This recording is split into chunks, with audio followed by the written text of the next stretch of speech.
प्यारे बच्चों नमस्कार, कैसे हैं? उम्मीद करते हैं आप बेटर होंगे, आपकी पढ़ाई लिखाई बेहतर कर रहा होगा। तो हम बात कर रहे हैं एएलपी 2024 के लिए प्रीवियस ईयर का। यानी जैसा कि आपको पता है कि हम शुरू कर चुके हैं एएलपी का प्रीवियस ईयर 2018 का। आज होना है 9 अगस्त का सेकंड शिफ्ट का मैथ। क्लियर है? बिना समय गवाए आते सीधे अपने क्वेश्चन पे। कहता है नीचे दिए गए भिन्नों में कौन सा भिन्न 5/8 जोड़ने पर परिणाम के रूप में 1 देता है। यानी ये कह रहा है कि 5/8 में कितना जोड़ा जाए कि 1 हो जाए। तो भैया 1 में से 5/8 को घटाना दो, आपका उत्तर निकल जाएगा। तो आप कहोगे 3/8। 3/8 ऑप्शन में तो कहीं दिखाई नहीं दे रहा है, लेकिन हर में 16 24 दिखाई दे रहा है। तो इसको 16 बनाने के लिए हम 2 से अगर ऊपर नीचे गुना करते हैं तो क्या दोगे? 6/16। 6/16 ऑप्शन में है, यानी कि सी ऑप्शन आपका सही होगा। अरे भैया यहाँ पे समझो ना, 3/8 इक्वल हो गया 6/16 का, क्यों काटेंगे तो वही तो आएगा। क्लियर है? हमें लगता है ये बात आप समझ गए होंगे। अब यहाँ पर देखो, ये क्वेश्चन कहता है बगीचे में आम और नीम का टोटल 361 पेड़ है। आम और नीम के पेड़ों का अनुपात है 8:11। तो बगीचे में नीम की संख्या क्या है, यानी नीम के पेड़ की संख्या क्या है? नीम का अनुपात यहाँ पे कितना भैया? 11, यानी वही होगा जो 11 का मल्टीपल होगा। 11 से कटने वाला यहाँ पे गौर से देखो तो ये वाला दिखाई दे रहा है, ये नहीं ये नहीं ये नहीं, यानी आपका ऑप्शन ए सही हो जाएगा। और अगर आप बनाना चाहते हो इसको तो बना सकते हो। क्लियर है? क्योंकि दोनों कुल पेड़ की संख्या 361, यहां से कुल पेड़ की संख्या कितना होगा? तो कहोगे 19 होगा। तो ये 19, 11 8 19, आम का 8 और नीम का 11, 11 19, 19 का वैल्यू हो गया 361। हमसे पूछा नीम के पेड़ों की संख्या क्या है, यानी नीम का पेड़ कितना है? 11 है, तो 11 का मान आपको निकालना है। तो तुम यहाँ पे फौरन कहोगे कि 19 का वर्ग 361 होता है, यानी कि 19 का 19 गुना है 361। अतः 11 का 19 गुना भैया करना दो, तो कहोगे 9 9 1 209, यानी नीम के पेड़ की संख्या कितना होगा? 209 होगा। जैसे चाहो वैसे इसको धजिया उड़ा सकते हो। अब बढ़ते क्वेश्चन नंबर 3 की ओर। ये कहता है मूलधन को 4 वर्ष के लिए इतना % वार्षिक और ब्याज की दर से निवेश किया गया। यदि निवेश 5 वर्ष के लिए होता, यानी पहले 4 वर्ष के लिए किया गया, अब कहता है कि यदि 5 वर्ष के लिए होता, यानी 1 वर्ष ज्यादा होता, अधिक के लिए होता, तो अर्जित ब्याज 375 रुपया अधिक होता। यानी 375 रुपया ब्याज ज्यादा क्यों मिलता? क्योंकि धन 1 साल ज्यादा रहेगा। तो बताओ ना, 1 साल अगर ज्यादा रहता है तो ब्याज कितना ज्यादा मिलेगा? तो 1 साल का ज्यादा मिलेगा। 1 साल मिलता है कितना है? 7.5%, यानी 7.5% ज्यादा मिलेगा। ऐसे सोचो कि 4 वर्ष के बजाय अगर 5 वर्ष रहा होता धन, यानी 1 वर्ष ज्यादा रहा होता धन, तो 1 वर्ष का ब्याज ज्यादा मिलता। तो 1 वर्ष का ब्याज कितना होगा? 7.5% की दर से 7.5%, है ना? तो अब कह देंगे 1 वर्ष ज्यादा होता तो ब्याज 7.5% ज्यादा मिलता। लेकिन प्रश्न कहता है ब्याज ज्यादा कितना मिल रहा है? 375 रुपया। तो 7.5% का वैल्यू हो गया 375 रुपया। तो कहता है निवेश किया गया आरंभिक मूलधन क्या है, यानी कि 100% का मान भैया आपसे पूछा जा रहा है। तो कहोगे 375/7.5 गुना 100। ठीक है भाई। अब यहाँ पे 10 से अगर गुना करोगे, ये दशमलव आपका कट जाएगा। अब यहाँ पे आओगे तो ये 5 बार में कट जाएगा, यानी कि 5000 रुपया। आरंभिक धन कितना होगा? 5000 रुपया। कोई ऑप्शन में है तो मार दो, बी में है ना? यहाँ पे ध्यान देने वाली बात यह है कि मूलधन अगर भैया 100 होता, ठीक है, तो 4 वर्ष के लिए बजाय 4 वर्ष के बजाय अगर ये 5 वर्ष के लिए ज्यादा देता, तो एसआई 375 रुपया ज्यादा मिलता। ये क्वेश्चन कह रहा है। और यहां से देखो कि कितना ज्यादा मिलता, तो 1 वर्ष का ब्याज ज्यादा मिलता, यानी 7.5% ज्यादा मिलता। नहीं तो वही मैंने कहा कि 7.5% का वैल्यू हो जाएगा 375 रुपया। तो 100% का मान क्या होगा? निकाल दिए, मूलधन निकल गया। आगे देखो अगला क्वेश्चन। ये क्वेश्चन यहाँ पे कहता है कि 2 पाइप अकेले अकेले कार्य करने पर एक टंकी को क्रमशः 3 घंटे और 4 घंटे में भर सकता है। यानी भैया ये पहला पाइप 3 घंटे में और ये दूसरा पाइप कह रहा है कि इसको 4 घंटे में भैया भर सकता है। जबकि एक तीसरा पाइप भी है जो टंकी को 8 घंटे में खाली कर सकता है। लो, एक तीसरा पाइप यहाँ पे है जो इसको 8 घंटे में खाली कर सकता है। जब टंकी का 1/12 भाग भरा हुआ था तो तीनों पाइपों को एक साथ खोला गया था। टंकी को पूरी तरह से भरने में कितना समय लगेगा? चलो अब यहां पे सबसे पहले कुल टंकी निकाल लेते हैं, यानी कि कुल काम निकाल लेते हैं, जो इसका एलसीएम होगा, जो आपको आ जाएगा 24। अब यहां पे इफिशिएंसी यानी कि 1 घंटे में कौन कितना भरेगा, कौन कितना खाली करेगा, वो निकाल लेते हैं। तो कहोगे 8 या 24, इससे भागा दोगे कहेगा 6 24, इससे भाग दे कहेगा 3। यानी पहला टंकी 1 घंटा में 8 टंकी भरेगा, दूसरा नल 1 घंटा में 6 टंकी भरेगा और तीसरा नल 1 घंटा में 3 टंकी खाली करेगा। अब यहाँ पे प्रश्न कहता है अगर तीनों को एक साथ चालू कर दोगे भैया तो क्या होगा? 14 को भरेगा, 3 को खाली होगा, 14 में से 3 गया, यानी 11 टंकी 1 घंटा में भरेगा। है ना, 1 घंटा में 11 टंकी भरेगा। प्रश्न कहता था कि टंकी का 1/12 भाग भरा हुआ है, यानी 24 का 1/12 यानी 2 गो टंकी भरा हुआ है पहले से ही।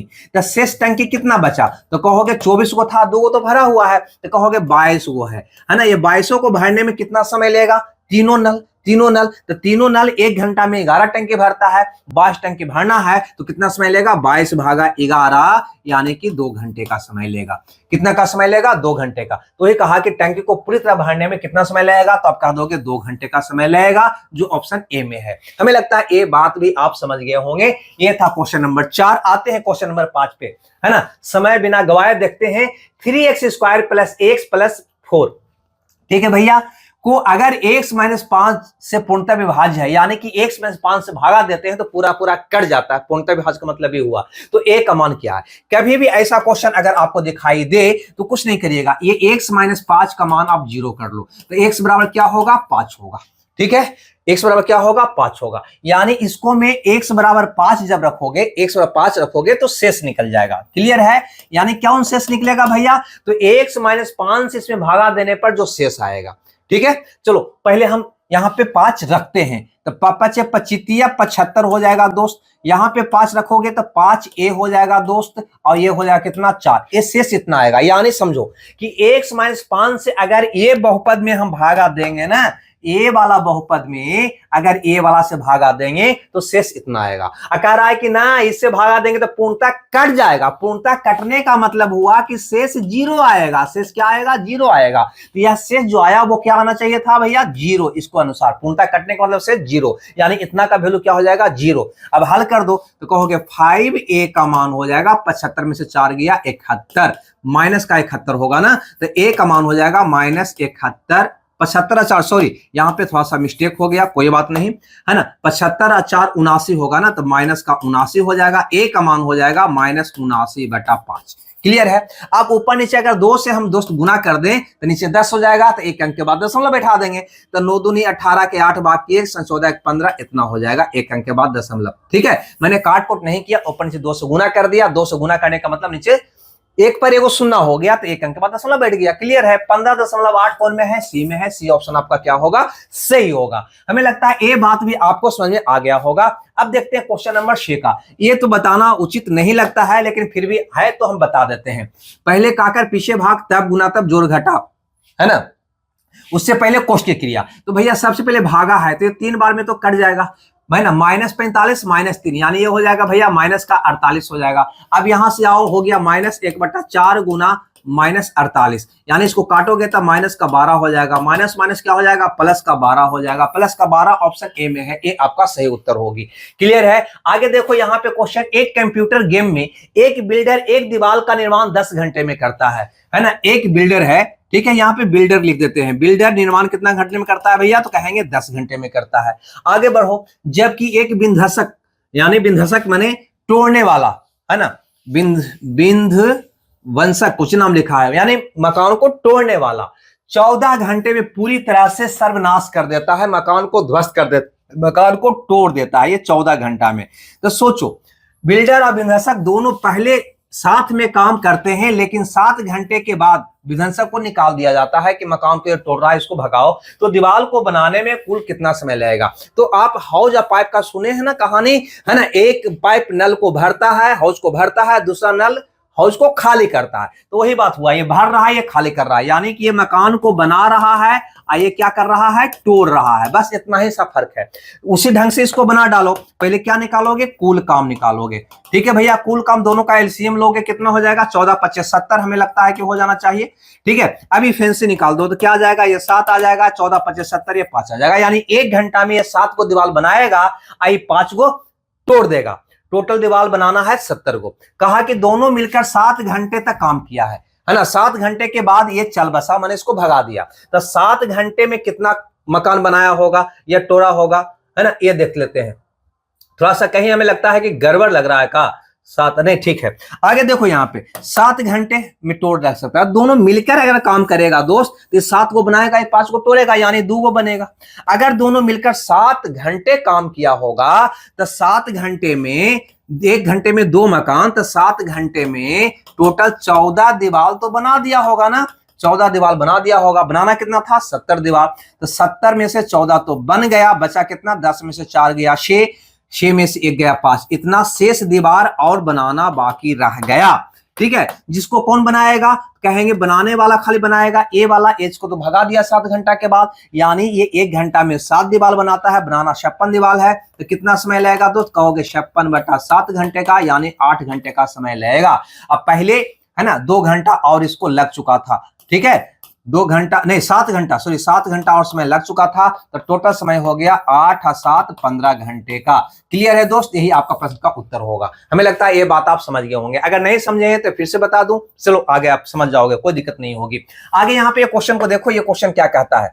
ये कहता है कि किसी वृत्त पर स्पर्श रेखा को एक युग्म खींचने के लिए जो एक दूसरे से 75 डिग्री कोण पर झुकी हो, वृत्त के उन 2 त्रिज्याओं के अंतिम बिंदुओं पर स्पर्श रेखाएं खींचना आवश्यक है जिनके बीच का कोण है। यानी कहने का मतलब इसका यह है कि अगर भैया ये एक वृत्त है ना, एक स्पर्श रेखा मैंने ऐसे खींचा, एक स्पर्श रेखा मैंने ऐसे खींचा, इसको कहने का मतलब है जो एक दूसरे से 75 डिग्री के कोण पर झुका हुआ है, यानी यह वाला कोण 75 डिग्री है। वृत्त की उन त्रिज्याओं के अंतिम बिंदुओं पर स्पर्श रेखा खींचना आवश्यक है ना, यानी ये इसका अंतिम बिंदु स्पर्श रेखा ये हुआ, ये हुआ, यहां से त्रिज्या ए आया, यहां से त्रिज्या ए आया। क्लियर है दोस्त? ये 2 त्रिज्या आया। फिर से इसको त्रिज्या को बना देते हैं, थोड़ा सा बढ़िया से बना देते हैं, ठीक है, फिर से इसको बना देते हैं बढ़िया से त्रिज्या को, ठीक है। ए हो गया, ए त्रिज्या हो गया और ए त्रिज्या हो गया, ठीक है, क्लियर है। तो ये त्रिज्या का अंतिम बिंदु ये हो गया। अब यहां पे देखो क्या कहता है, त्रिज्या खींचना आवश्यक जिनके बीच का कोण, इसके बीच का कोण है क्या है, ये आपसे पूछता है। आपको पता है कि किसी वृत्त पर जब 2 गो स्पर्श रेखा खींचते हैं, स्पर्श रेखा के अंत बिंदु पर त्रिज्या खींचते हैं, तो यह जो बनता है ना, एक चक्रीय चतुर्भुज बनता है। क्या बनता है? चक्रीय चतुर्भुज। ये वाला जो बन गया ना, ये वाला जो बन गया, ये वाला, यह एक चक्रीय चतुर्भुज बनता है। और चक्रीय चतुर्भुज के आमने सामने के कोणों का योग 180 डिग्री होता है। यानी ई वाला कोण है, ये वाला कोण जोड़ोगे तो 180 आएगा, यानी ये वाला कोण कितना होगा? तो 180 में से 75 को घटा दोगे तो 105 डिग्री का होगा। चक्रीय चतुर्भुज के हमेशा सम्मुख कोणों का योग 180 डिग्री होता है, याद रखना। ये दोनों का भी योग 180 होगा, ये दोनों का भी योग 180 होगा। हमें लगता है ये बात भी आप समझ गए होंगे। अब यहाँ पे देखिए, यहाँ पे क्वेश्चन कहता है ना, cot 4 प्लस cot स्क्वायर बराबर 3, तो cosec 4 cot स्क्वायर का मान क्या होगा? सबसे पहले यहां पे अगर गौर फरमाइएगा तो इसमें से हमें लगता है कि cot स्क्वायर थीटा को कॉमन ले लेना चाहिए। तो क्या बच जाएगा दोस्त? cot square theta minus O plus O1 बच जाएगा बराबर 3। आपको पता है यहां पे, नहीं पता है तो यहां पे हम लिख देते हैं cosec square theta minus cot square theta बराबर 1 होता है, ठीक है। अब यहां पे अगर कॉसेक स्क्वायर थीटा का मान निकालना चाहो तो कहोगे 1 प्लस कॉट स्क्वायर थीटा, और अगर कॉट स्क्वायर थीटा का मान निकालना चाहो तो कहोगे cosec square theta minus O1, ये होता है, ठीक है।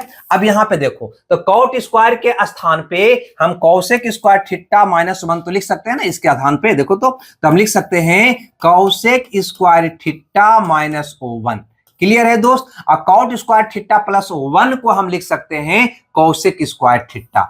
कॉसेक स्क्वायर थीटा बराबर क्या होगा? 3, क्योंकि हमें कौशिक में मान पूछा गया है तो कॉट को हम कौशिक में चेंज कर लिए। अब ये दोनों को गुना करेंगे, ये हो जाएगा कौशिक स्क्वायर, स्क्वायर नहीं 4 हो जाएगा ना, स्क्वायर स्क्वायर कितना हो जाएगा? 4 थीटा माइनस 1 में गुना करेंगे तो हो जाएगा कौशिक स्क्वायर थीटा बराबर 3। हमें लगता है इसी का मान पूछा गया था, ये बहुत बार रेलवे में क्वेश्चन पूछ लिया गया है, अतः उत्तर आपका 3 होगा, यानी डी ऑप्शन आपका सही होगा। क्लियर है? अब देखते हैं 9 के बाद क्वेश्चन नंबर 10 को। ये है क्वेश्चन नंबर 10, ये अलजेब्रा का क्वेश्चन है दोस्त। यहाँ पे गौर फरमाइएगा, अलजेब्रा का एक फॉर्मूला होता है, ऐसे तो तुरंत इसको बन जाएगा, इसका उत्तर निकाल लोगे, लेकिन यहाँ पे ध्यान से देखना, अलजेब्रा का फॉर्मूला होता है कि a cube plus b cube plus c cube minus 3abc बराबर a plus b plus c into कहां दे दे भैया? तो हम यहां पे दे देते हैं into a square plus b square plus कैसे लिखें कि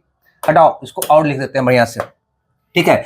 यहां लिख देते हैं a cube plus b cube plus c cube minus 3abc बराबर होता है a plus b plus c into a square plus b square plus c square minus a b minus b c minus c a. ये बात को याद रखना।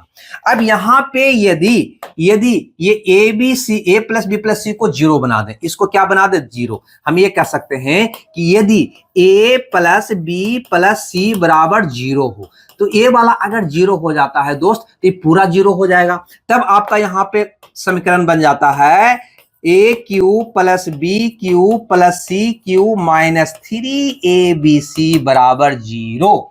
अब ये 3abc को उधर फेंकोगे तो ये हो जाएगा a cube plus b cube plus c cube बराबर 3abc। ये फार्मूला आप याद रखना कि यदि a plus b plus c बराबर जीरो तो a cube plus b cube plus c cube बराबर 3abc। यहां पर देखो a plus b plus c बराबर जीरो दे रखा है, तो a cube plus b cube plus c cube का मान तो आप कह सकते हो ना इसके अनुसार कि 3abc होगा। इसका होल स्क्वायर है तो इसका भी होल स्क्वायर हो जाएगा, और हल करोगे तो हो जाएगा 3 तिया का 9, ए स्क्वायर बी स्क्वायर सी स्क्वायर कहीं ऑप्शन में है तो मार दो, तो कहोगे बी में है, बी आपका सही उत्तर होगा, है ना। ये बात आप याद रखना, ठीक है। आगे देखते हैं यहां पे और एक बात याद रखना, यदि ए प्लस बी प्लस सी बराबर जीरो हो तो ये हो गया, ठीक है। आगे बढ़ते हैं अगले क्वेश्चन में। यहां पे ए वाला कहता है क्वेश्चन कि नीचे दिए गए संख्याओं में कौन सी संख्या परिमेय नहीं है, परिमेय नहीं है, यानी परिमेय नहीं है यानी पूरा पूरा उसका वर्गमूल निकल जाता हो, यानी ये भी कह सकते हैं जिसके ऊपर ऐसा चिन्ह लगा हुआ ना हो, है ना।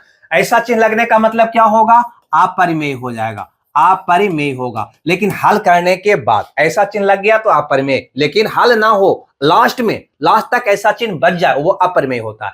कहता है परिमेय नहीं है यानी अपरिमेय है, यानी ऐसा चिन्ह उसको में रह जाना है, ये क्वेश्चन कह रहा है। तो तुम्हें बताओ 64 का वर्गमूल अगर निकालोगे दोस्त तो आपका आ जाएगा 8, है ना। ये चिन्ह रहा नहीं रहा, यानी ये कौन हो गया, परिमेय हो गया। हमें कहता परिमेय नहीं है। यहां पर देखोगे तो 64 का घनमूल होता है 4, है ना, इसमें से भी एक चिन्ह हट गया, यानी यह भी आपका परिमेय है, अपरिमेय नहीं है ना। यहां पे देखो तो 8 का घनमूल निकालोगे तो आ जाएगा 2 दूनी 4 दूनी 8 यानी 2।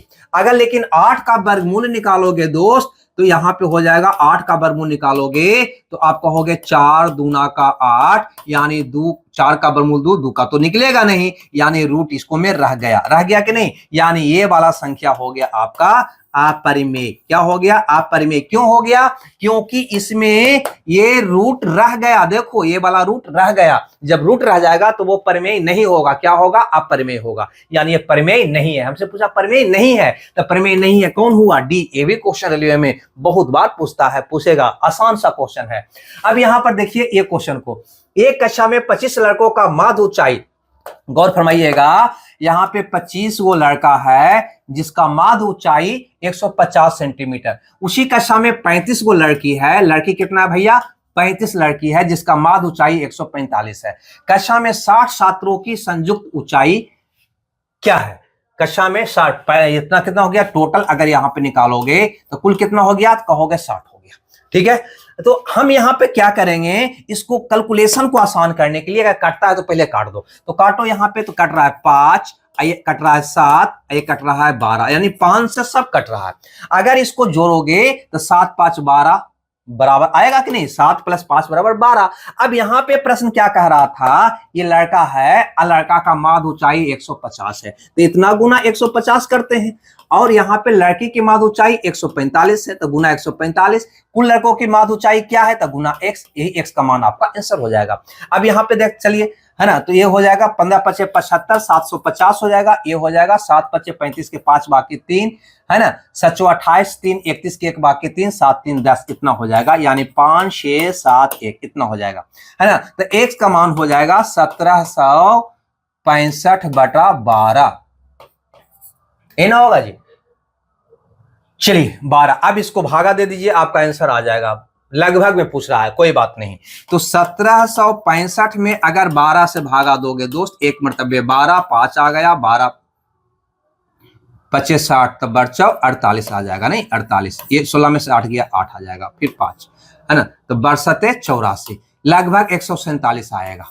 ठीक है, कितना आएगा 147 के लगभग आएगा। आपका ऑप्शन डी आपका सही हो जाएगा।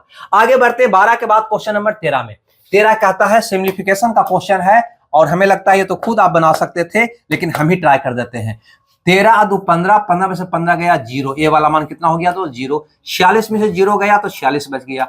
अब 38 में से 46 घटाओगे तो आपका माइनस में रिजल्ट आएगा। 16 में से 8 गया 8 है ना, 8 आ जाएगा। यहाँ पे क्या है माइनस पहले से है, माइनस आ गया तो माइनस माइनस क्या हो जाएगा प्लस, ये वाला 27 रह जाएगा, यानी 27 और 8 35 आपका प्रश्न का उत्तर होगा, यानी ये ऑप्शन आपका सही होगा। खुद से बनाकर देखिएगा। ठीक है, आगे सब चीज पीडीएफ टेलीग्राम पर डाल देंगे, पहले उससे एक बार बना लीजिएगा, उसके बाद जहां दिक्कत हो वहां पे आप देख लीजिएगा, क्योंकि एग्जाम बहुत का टाइम बहुत कम है। घनाभ के 3 फलक होता है ना, एक ऊपर वाला फलक, एक ए वाला फलक, ए वाला फलक, क्योंकि ऊपर वाला के समान नीचे वाला होता है इसके समान, सामने वाला होता है इसके समान इसके वाला होता है, तो ये 3 अल्टरनेट फलक हुआ, अलग अलग फलक है ना। तो ये कहता है कि 3 फलक जो एक शीर्ष को साझा करते हैं, यानी शीर्ष का मतलब एक कोना को साझा करते हैं, कोना पर ऊपर वाला ई वाला और ए वाला साझा कर रहा है ना, ये तीनों फलक। ठीक है, 20 वर्ग मीटर, 32 वर्ग मीटर और 40 वर्ग मीटर है, तो घनाभ का आयतन क्या है, तो याद रखना 3 फलक दिया हुआ हो और तीनों फलक का एरिया। यहाँ पे देखो पहले हम बना के आपको यहाँ पे समझा देते हैं इसको, है ना, फार्मूला सिद्ध नहीं करते हैं लेकिन फिर भी हम समझा देते हैं। यहाँ पे देखिए फलक का मतलब ये हुआ है ना, ए वाला एरिया, ई वाला का x हो, ये साइड वाला का y मान लो, साइड वाला का y मान लो और ऊपर वाला का मान लो z हो गया। 3 ये लगातार फलक हुआ। अगर इसका एरिया x बाई जेड हो तो इसका आयतन होता है दोस्त under root x by z, बस ये याद रखना। अब यहाँ पर देखो under root x by z, x का मान कितना हो जाएगा 20 हो जाएगा, y का मान कितना हो जाएगा कहोगे 32 हो जाएगा और z का मान कितना हो जाएगा 40 होगा, क्योंकि ये 3 एक शीर्ष पर तीनों फलक का एरिया दिया हुआ है। अगर तीनों फलक का एरिया दिया हुआ रहे, है ना, समझ रहे हो ना, जैसे ये आपका घनाभ है तो ए वाला माने ये कोना है ना, कोना से जुड़ा हुआ फलक सतह कौन होगा, तो ऊपर वाला होगा, ए वाला होगा, ए वाला होगा, तो तीनों का एरिया अगर दिया हुआ है तो उसका आयतन होगा तीनों के गुणनफल का वर्गमूल। अब इसको हल कर दीजिए, आपका उत्तर आ जाएगा। कैसे हल करोगे, तो यहां पर देखो हल करके दिखा देते हैं। तो 20 कर देते हैं, ये 40 को तोड़ देते हैं 20 में, 20 गुना 2 में। ठीक है भैया, अब ये 16 को जोड़ते हैं कितना में, तो कहोगे 16 को 8 दूनी 16, 16 दूनी 32 है ना, 16 दूनी 32, 2 निकालो 16, 16 को तोड़ देते हैं 16 में। ठीक है, अब देखो यहां से निकल गया 2 को 20 में से 1 को 20 निकाल लो दोस्त। अब यहाँ पे 2 को 2 में से 1 को 2 निकाल लो दोस्त, और 16 का वर्गमूल 4 4 16 4 हो जाएगा, यानी 16 32 320 आपका प्रश्न का उत्तर होगा। अगर 320 कहीं तो हमको दिखाई नहीं दे रहा है, 320 320 320 20 हो गया, 20 दूनी 40, 160 होगा, सॉरी है ना, 4 दूनी 8 दूनी 16, 160 होगा, 160 होगा, 160 आपका आंसर हो जाएगा। 160 घन मीटर आपका आंसर होगा, जो ऑप्शन सी में है। क्लियर है, हमें लगता है ये बात भी आप समझ गए होंगे। आते हैं क्वेश्चन नंबर 15 पे। ठीक है, ये है आपका क्वेश्चन नंबर 15। निम्नलिखित में से भिन्न को आगे सरल किया जा सकता है। तो देखो कोई भी भिन्न काटते जाओ, जब कटना बंद हो जाए ना तो उसको सरल नहीं किया जा सकता है। ठीक है, जैसे 91/15 है, तो 91/15 में कोई भी उभयनिष्ठ गुणनखंड नहीं है, यानी ऐसे भी कह सकते हैं कि इसका अंश और हर का अगर एचसीएफ निकालोगे तो 1 आएगा। जिसका एचसीएफ 1 आ जाए अंश और हर का, है ना, तो वो भिन्न कभी नहीं करता, उसको आगे सरल तुम नहीं कर सकते हो, है ना। देखो ना कटोगे इसको में 2 फैक्टर है, 3 और 5 नहीं, 3 से कटेगा नहीं, 5 से कटेगा, कटेगा नहीं कटेगा, 3 से कटेगा नहीं कटेगा, है ना। अब ये 3 से कटेगा ना 5 से, यानी कि दोनों का एचसीएफ निकालेंगे कितना आएगा 1 आएगा। उसी ढंग से ये है। ठीक है, यहाँ पे देखो ये वाला 105 और 105/112 है। ठीक है, अगर यहाँ पे एचसीएफ निकालोगे इसका, तो इसका एचसीएफ भैया आ जाएगा 7।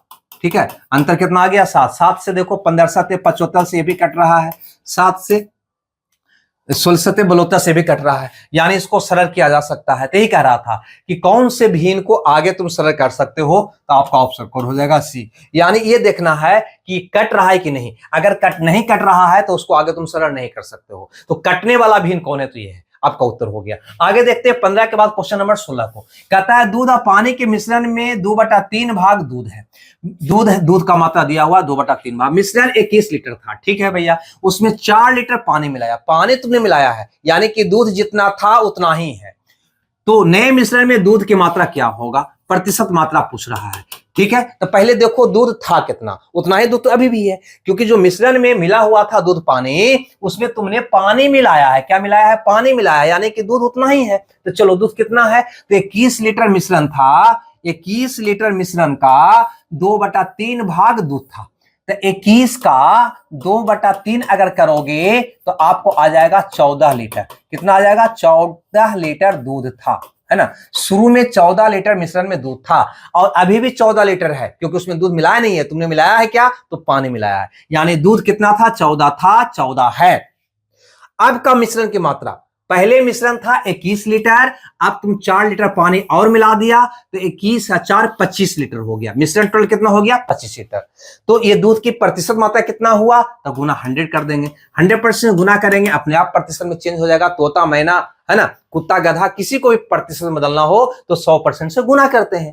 क्लियर है? तो कहोगे 25 4 100 14 56%, यानी अब दूध की मात्रा हो गया 56%, यानी बी ऑप्शन आपका क्या होगा? सही होगा। ये था आपका क्वेश्चन नंबर 16। आगे देखो क्वेश्चन नंबर 17 को, यहां पे ये भी सिंप्लीफिकेशन का क्वेश्चन है और थोड़ा सा लंबा लंबा डिजिट दिया है, नहीं लंबा लंबा डिजिट दिया है तो C9 से यूज कर सकते हो। यहाँ पे C9 का यूज कर सकते हो, क्योंकि जोड़ना घटाना थोड़ा सा हार्ड लग सकता है। लेकिन उससे पहले इसका सिंगल डिजिट 8 आ रहा है, इसका कितना आ रहा है? 8 2 10 यानी कि 1 5 1 6 आ रहा है। इसका कितना आ रहा है? 8 4 12 यानी कि 3 आ रहा है, 6 14 यानी कि 5 आ रहा है। सबका अलग अलग आ रहा है, तो बिल्कुल C9 तुम लगा सकते हो। तो चलो भैया C9 यहाँ पे लगाने का हम प्रयास करते हैं, है ना। तो 6 2 8 1 9 9 मतलब क्या हो गया? 0 हो गया। 8 3 11 मतलब कितना हो गया? 2 हो गया, है ना। ये वाला माइनस में है, ये वाला माइनस में है, ठीक है। यहाँ पे 5 2 7 1 8 -8 हो गया। ये वाला 8 10 1 1 2 हो गया, प्लस का 2 हो गया, ठीक है। ये हो गया 2 1 3 1 4, माइनस का 4 हो गया। अब इसको हल कर दो ऐसे ही, ये हो गया 0 plus minus -2 minus minus plus 8, है ना, प्लस प्लस प्लस से है ये 2 माइनस माइनस प्लस 4, ठीक है। हल करेंगे तो कितना आएगा? 2 से 2 तो कैंसिल हो गया, 8 4 12 मतलब 3, है ना। तो 3 किसका आया है भैया? तो ये वाला 3 आया, किसी का नहीं आया। ये आपका आंसर नहीं होगा, है ना। वही आंसर होगा जिसका सिंगल डिजिट मान कितना आना है? 3 आना है। 3 केवल इसका आ रहा है, अतः यही आपका उत्तर क्या होगा? सही होगा। ये C9 का कमाल है। ये 17 नंबर का क्वेश्चन था। अब देखते हैं क्वेश्चन नंबर 18। लंबा चौड़ा क्वेश्चन है दोस्त, ठीक है। देखो अगर दिखाई दे रहा हो तो हम थोड़ा सा और बढ़ाने का हम प्रयास कर सकते हैं, लेकिन नहीं बढ़ेंगे तो गड़बड़ हो जाएगा। चलो दिखाई दे रहा होगा। कहता है निम्न ताल का कक्षा 10 सेक्शन ए और बी में उन छात्रों की संख्या का वर्णन देती है जिन्होंने मध्यावधि, है ना, और अंतिम यानी कि फाइनल परीक्षा दी थी, है ना, माने मिड टर्म और फाइनल दिया है, उसका संख्या दिया है। सेक्शन ए में छात्रों का प्रतिशत क्या है? तो सेक्शन ए में टोटल छात्र कितना है पहले ये पता करो, और सेक्शन बी में टोटल छात्र कितना है, तब तो प्रतिशत निकालोगे कि कोई विद्यालय है तो सेक्शन ए और सेक्शन बी दो सेक्शन है, ठीक है। तो सेक्शन ए में कितना विद्यार्थी है, सेक्शन बी में कितना विद्यार्थी है, तब तो सेक्शन ए के विद्यार्थी की संख्या निकाल सकते हो प्रतिशत में। तो कहता है दोनों परीक्षाओं में उत्तीर्ण होने वाले छात्रों की कुल संख्या, यानी 28 गो जो है, सेक्शन ए को पहले देख रहे हैं, 28 गो जो है दोनों परीक्षा में उत्तीर्ण हुआ, हाफ टर्म में भी और फाइनल में भी। उन छात्रों की संख्या जो माने मध्यावधि उत्तीर्ण रहे लेकिन अंतिम परीक्षा में उत्तीर्ण हुआ 14 गो, यानी कि मध्य में फेल हो गया और फाइनल में पास हो गया। आइए हो गया मध्य में पास और फाइनल में फेल, आइए हो गया दोनों परीक्षा में उत्तीर्ण, मध्य वाला और फाइनल दोनों में उत्तीर्ण। तो बहुत आसान यहाँ पे है भाई, है ना। यहाँ पे सेक्शन ए में कुल विद्यार्थी कितना हुआ, तो देखो यहाँ पे दोनों परीक्षा में फेल, दोनों परीक्षा में पास, ये मध्य में फेल फाइनल में पास, ये मध्य में पास फाइनल में फेल, जोड़ दो तो कुल संख्या निकल जाएगा। यानी आप कह सकते हो 8 4 12 6 18 4 22 के 2 बाकी 2 और 2 4 1 5 6 5 11 112, यानी कुल सेक्शन ए में विद्यार्थी था 112। समझ में नहीं आया तो फिर से समझो, है ना। ये कह रहा है दोनों परीक्षा में फेल, ये कह रहा है दोनों परीक्षा में पास, ठीक है। और फिर ये है क्या, मध्य में फेल फाइनल में पास, ये क्या कह रहा है मध्य में पास और फाइनल में फेल। तो टोटल संख्या जोड़ देंगे तो निकलना जाएगा कि सेक्शन ए में कुल कितना विद्यार्थी था, इतना था। उसी ढंग से सेक्शन बी में कुल विद्यार्थी कितना था, तो 3 2 5 7 5 12 5 17 के साथ बाकी 1 3 1 4 1 5 4 9 इतना था। फिर से जोड़ो 3 2 5 7 12 5 17 के साथ बाकी 1 3 बकिया था 1 2 1 3 1 4 1 5 5 10 होगा दोस्त, यहाँ पे ये 10 होगा, गलत हो जाता है, ये कितना होगा 10 होगा। ठीक है। अब यहां पे ये पता चल गया हमको कि सेक्शन ए में टोटल 112 विद्यार्थी था, सेक्शन बी में टोटल 107 विद्यार्थी था। हमारा प्रश्न है कि सेक्शन ए में विद्यार्थी की संख्या क्या था। सेक्शन ए में कुल विद्यार्थी की संख्या प्रतिशत में भैया हमको बता दो। तो सेक्शन ए में कुल विद्यार्थी था 112, अब बटा का चल जाएगा कितना, ये दोनों का कुल योग करो, टोटल विद्यार्थी ही ना हो गया, है ना। सेक्शन ए सेक्शन बी मिलाकर विद्यालय का कुल विद्यार्थी हो गया, तो हो गया 7 दूनों, है ना, 1 और 219, 100 से गुना कर दो, यही हो गया टोटल। ठीक है, इतना विद्यार्थी परसेंट में, है ना। आपको कहता है दशमलव के एक अंक निकालना है, तो चलो निकालना पड़ेगा हमको। तो 112 गुना 100 तो इतना हो जाएगा, इसमें भागा देना है 219 से, है ना। तो ये 5 बार में जाएगा, 9 5 45 के 5 बाकी 4 5 दूनी 10, ये आ गया 10 में से 5 गया 5, 11 में से 9 गया 2, ठीक है 25, फिर एगो 0 उतरा, तो फिर आपको 1 मिल जाएगा, यानी 51 के लगभग। ये 53 है ना, 52 है, 54 है, 51 के लगभग ये हो गया आपका उत्तर। सीधा सीधा आगे हल करने की आपको आवश्यकता नहीं है। ठीक है, उम्मीद करते हैं ये भी आप समझ गए होंगे। बढ़ते अगले क्वेश्चन की ओर। ये क्वेश्चन कहता है कि किसी त्रिभुज के समकोण बनाने वाले दो भुजाएं 3 और 4 सेंटीमीटर का है, तो त्रिभुज के परिवृत्त करिए क्या होगा। परिवृत्त जो त्रिभुज के तीनों शीर्ष होकर जाए वो परिवृत्त कहलाता है।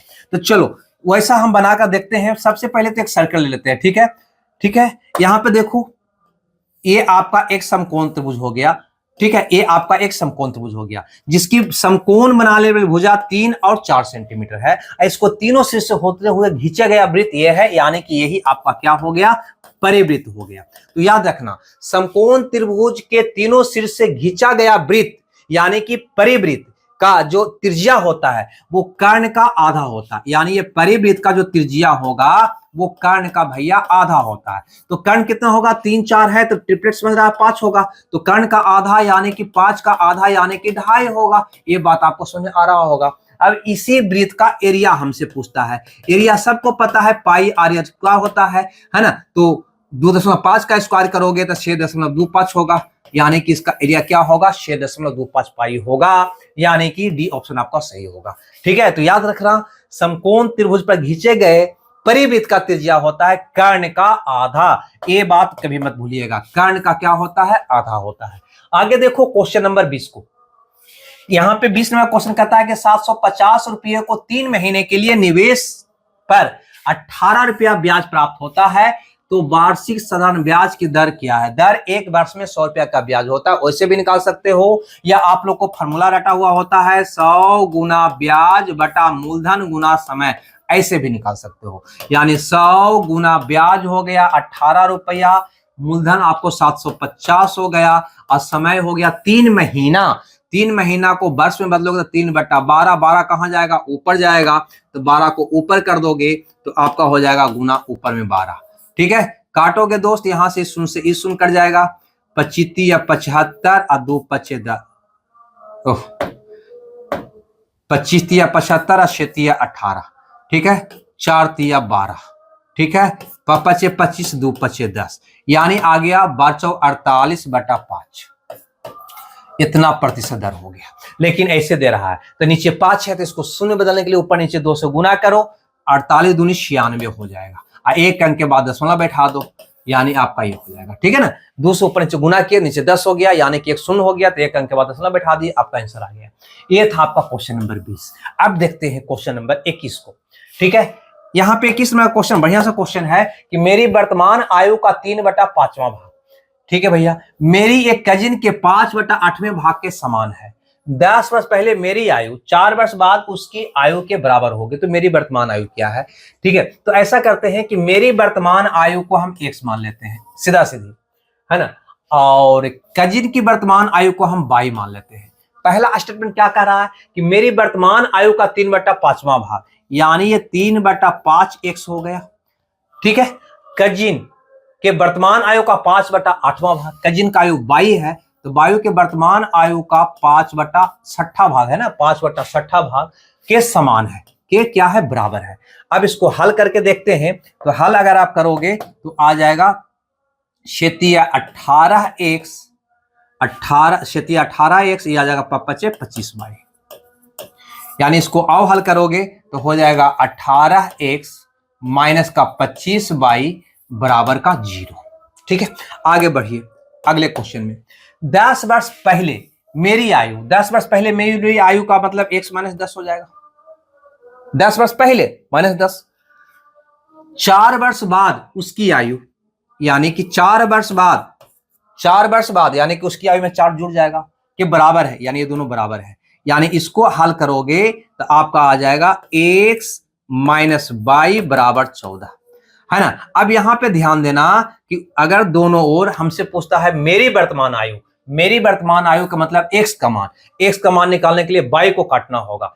y 25 है तो यहां 25 करने के लिए 25 से हम इसमें गुना कर देते हैं, तो ये हो जाएगा 25x माइनस 25y बराबर, इसमें 25 से गुना करोगे 25 गुना 10 250 और 100 350।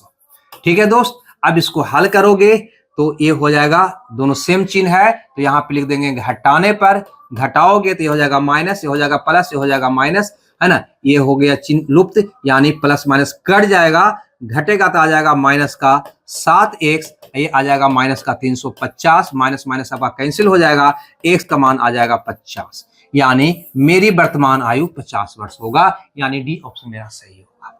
ठीक है, अब बढ़ते हैं अगले क्वेश्चन की ओर। ठीक है, ये है आपका अगला क्वेश्चन और लास्ट क्वेश्चन, जो बहुत ही बड़ा क्वेश्चन है, नहीं टाइम एंड वर्क का, और शायद बहुत ही पेचीदा क्वेश्चन भी है।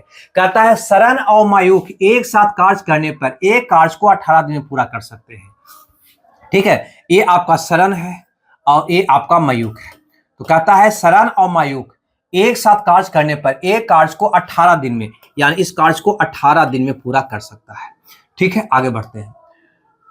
हालांकि मयूख अकेले कार्य करता है और कार्य का 1/3 भाग करता है और उसके बाद निकल जाता है, उसके बाद सरन शेष कार्य को पूरा करता है, परिणाम स्वरूप दोनों कार्य को 40 दिन में पूरा कर सकते हैं। यदि मयूख ने सरन से ज्यादा तेजी काम किया हो, मैंने मयूख जो है सरन से ज्यादा तेजी से कार्य किया था, तो सरन ने अकेले उस कार्य कितना दिनों में पूरा किया है, यानी ये ज्यादा तेजी से काम किया है, ये ध्यान देना है।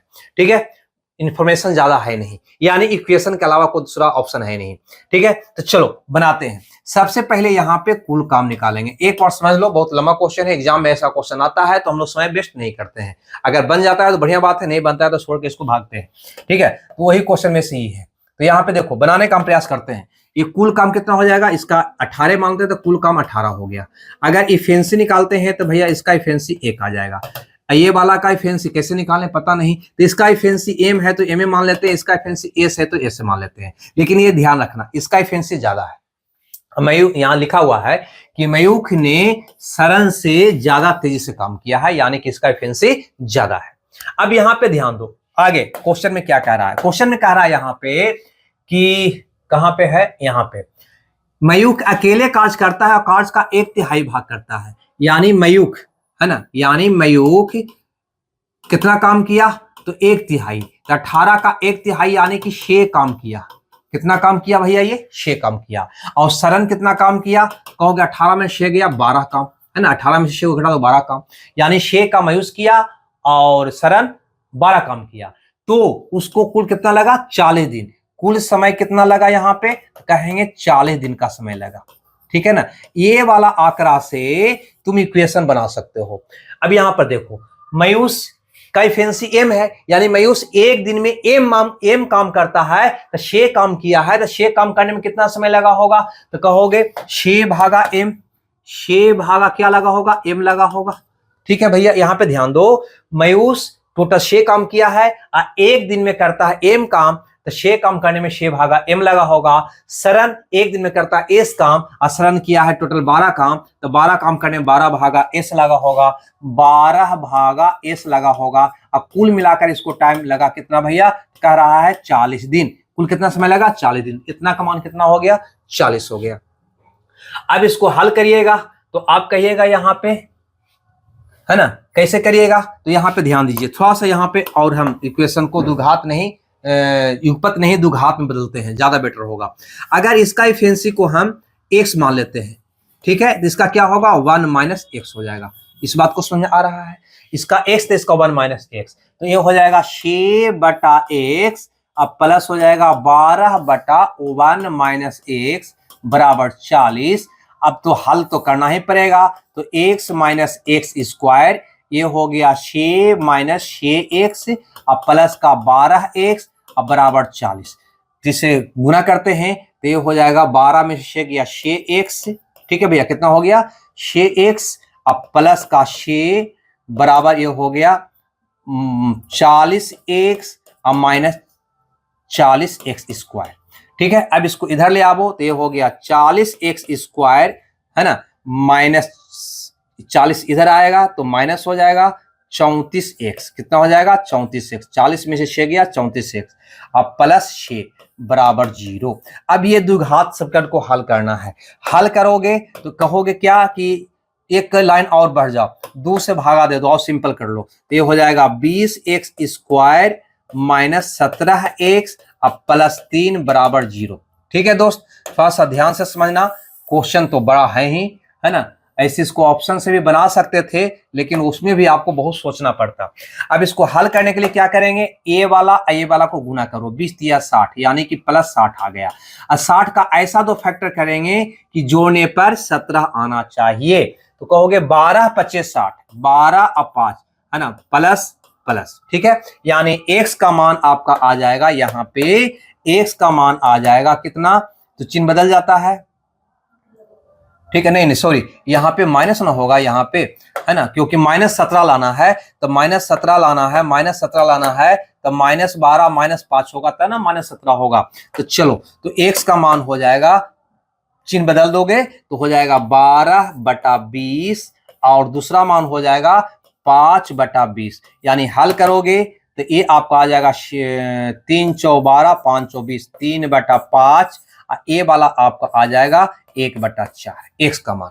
अब देखो यहां से x का मान अगर हम लेते हैं 3/5 तो ए वाला कितना हो जाएगा दोस्त, तो 1 घटा 3/5 यानी 2/5 और ये वाला मान बड़ा होना चाहिए तो 5 या 15 5 दूनी 10, बिल्कुल ये मान सही है।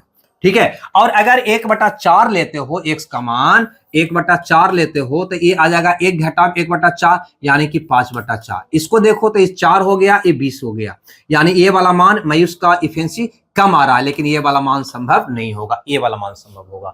तो इफिशिएंसी निकल गया, आप निकाल दो। तो हमसे कहता था कि सरन अकेले पूरे काम को कितना दिनों में करेगा, तो पूरा काम है टोटल 18 गो और सरन एक दिन में करता है 2/5 काम, तो 2/5 से भागा दे दो तो आपको आ गया 9 × 5 = 45 दिन। तो देखो दोस्त ये क्वेश्चन ऐसे बनेगा। वास्तव में ये क्वेश्चन थोड़ा सा लेंदी तो है, इसमें कोई डाउट नहीं है। तो चाहो तो इसको दिमाग लगाकर ऑप्शन से भी हम बना सकते थे, अब समय बहुत ज्यादा हो गया है, इसको रहने दो, यहीं पे हम समाप्त करना चाहेंगे। तो ये था आज का टोटल क्वेश्चन। ठीक है, 9 अगस्त सेकेंड शिफ्ट का मैथ का क्वेश्चन। अगर बढ़िया क्लास लग रहा है तो आप जरूर हमको कमेंट्स करके बताइए ताकि आगे क्लास हम कंटिन्यू रखें। ठीक है, ऐसे तो हम बिना कोई वादा किए हुए आए हैं, अतः रहना ही है क्योंकि आप लोग को इतना कमेंट्स आया, इतना फोन आ रहा है ना, बार बार वो हमको कहते रहा था, हम मटिया हुए रहते थे, लेकिन आपका एग्जाम आ गया है, पीछे कैसे हटते। हम आ चुके हैं, रीजनिंग का भी क्लास हम बहुत जल्द क्या आजकल में वो भी शुरू कर लेते हैं। पहले प्रीवियस शुरू किए हैं, उसके बाद देखते हैं टारगेट करके, है ना। तो हमें दीजिए विदा, बकवास कम। Okay, bye bye.